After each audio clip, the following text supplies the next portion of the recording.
گھوٹ کی اندرون سندھ سے ناصر صاحب نے یہ مسئلہ پوچھا ہے، میرا دل بہت کرتا ہے عبادت کرنے کا، کچھ دن پڑھتا ہوں پھر چھوٹ جاتی ہے، کوئی استقامت کے لیے حل بتا دیں۔ دیکھیں، اصل شریعت اور اصل دین اور ایمان کا مزاج ہی یہی ہے کہ استقامت ہونی چاہیے۔ حدیث کے اندر آپ صلی اللہ علیہ وسلم نے ارشاد فرمایا، احب الاعمال الی اللہ ادومھا وان قل، اللہ کو جو سب سے زیادہ پسندیدہ عمل ہے وہ یہ ہے عمل اگرچہ تھوڑا ہو مگر دوام والا ہو، استقامت اختیار کرے، تھوڑا کام ہو لیکن دائمی طور پر ہو۔ دیکھیں نا، کوئی بھی چیز ہوتی ہے تو اس کے بارے میں یہ نہیں کہا جاتا کہ غذا ہے، خوراک ہے، اس کا فائدہ آپ کو حاصل ہوگا ایک مرتبہ کھا لینے سے، کبھی بھی نہیں۔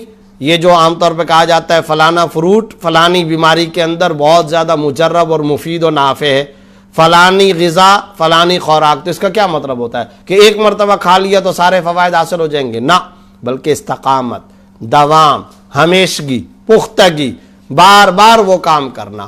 تو یاد رکھیے اصل استقامت ہے۔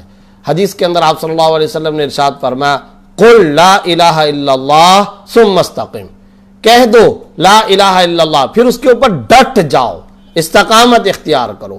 ایک مرتبہ آپ صلی اللہ علیہ وسلم سے کسی نے پوچھا کہ یا رسول اللہ آپ کی داڑھی مبارک میں کچھ بال سفید نظر آ رہے ہیں، تو فرمایا شیبتنی ہود، مجھے سورہ ہود نے بوڑھا کر دیا۔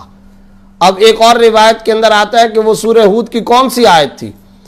تو اس آیت کے اندر دراصل اللہ نے استقامت کا حکم دیا، فاستقم کما امرت ومن تاب معک، جو کچھ آپ کو حکم دیا گیا ہے اے محمد صلی اللہ علیہ وسلم آپ اس پر استقامت اختیار کیجئے، ڈٹ جائیے، پختگی اختیار کیجئے، ہمیشگی اور دوام اختیار کیجئے۔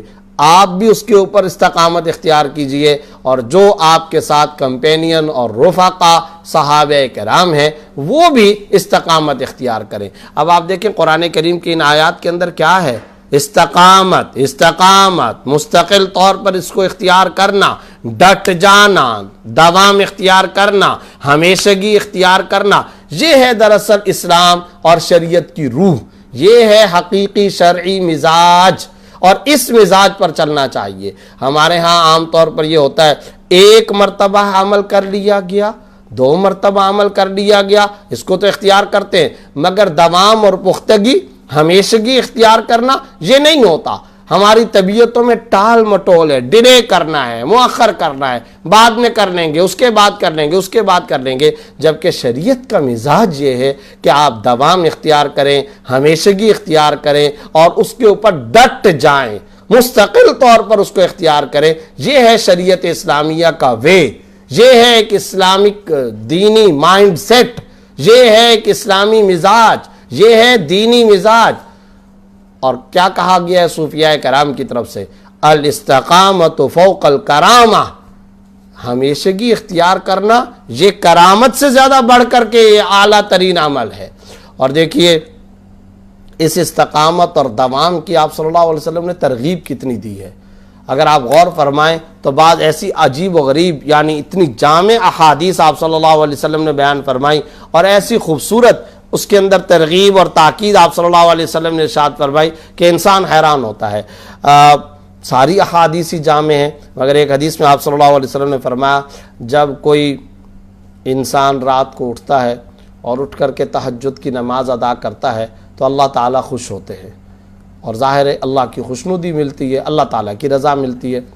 پھر جب اگلا دن آتا ہے تو وہ پھر اٹھتا ہے اور تہجد کی نماز ادا کرتا ہے تو اللہ رب العزت کی رضامندی اور خوشنودی حاصل ہوتی ہے۔ 3 دن، 2 دن، 4 دن کے بعد جب وہی وقت آتا ہے اور وہ بندہ سویا رہتا ہے اور تہجد کے لیے نہیں اٹھتا، تو اب اللہ رب العزت اپنی شان کے مطابق فرشتوں سے سوال کرتے ہیں، آج میرا بندہ میری عبادت کے لیے نہیں اٹھا، ذرا اس سے پوچھو کہ اس نے میرے اندر کیا کمی محسوس کی ہے، میری ربوبیت میں اور میری خدائی میں آج اس نے کیا کمی محسوس کی۔ 2 دن پہلے تو یہ اٹھ کر کے گڑ گڑا کر کے میرے سامنے توبہ استغفار کر رہا تھا، عبادت، تواضع، عاجزی اور انکساری اختیار کر رہا تھا، آج نہیں کر رہا، تو کیا میری خدائی میں میری طاقت اور قوت اور ربوبیت کے اندر، میرے الہ و معبود ہونے کے اندر کیا اس کو کوئی کمی محسوس ہوئی ہے؟ کیا میں وہی رب نہیں ہوں؟ اب ذرا آپ بتائیے. یہ حدیث قدسی آپ صلی اللہ علیہ وسلم نے بیان فرمائی ہے، جس کا یہ مفہوم ذکر کیا ہے. اس سے کیا پتہ چل رہا ہے؟ آپ صلی اللہ علیہ وسلم ترغیب دے رہے ہیں، استقامت، ڈٹ جاؤ، ہمیشگی اختیار کرو. اور دیکھیں کبھی کبھی غور کرنا چاہیے، اس کی کیا وجہ ہے کہ قرآن کریم میں بہت سارے اعمال کا 40 کے ساتھ تذکر آیا.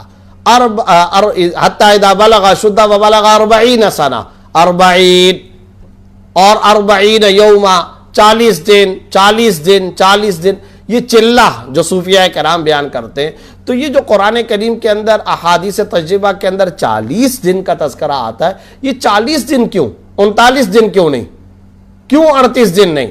تو دراصل 40 دن میں کوئی خصوصیت ہے، اور وہ خصوصیت یہ ہے کہ اس سے انسان کی ایک عادت، ایک مزاج ڈیولپ ہو جاتا ہے، ایک اس کا مائنڈ سیٹ بن جاتا ہے، اور وہ یوز ٹو ہونے لگ جاتا ہے، اور وہ عادی ہونا شروع ہو جاتا ہے. اور جب وہ عادی ہونا شروع ہوتا ہے، وہ یوز ٹو ہونا شروع ہوتا ہے، اس کا مزاج ڈیولپ ہوتا ہے، ایک مائنڈ سیٹ تشکیل پا جاتا ہے، اور اس کے مزاج کے انگریڈینٹس کے اندر یہ بات شامل ہو جاتی ہے کہ اس ٹائم پر مجھ کو یہ کام کرنا ہے.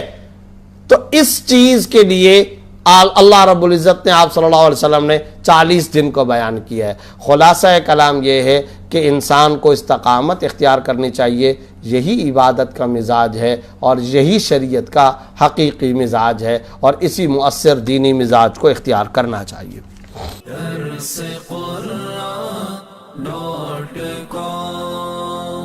www.darsequran.com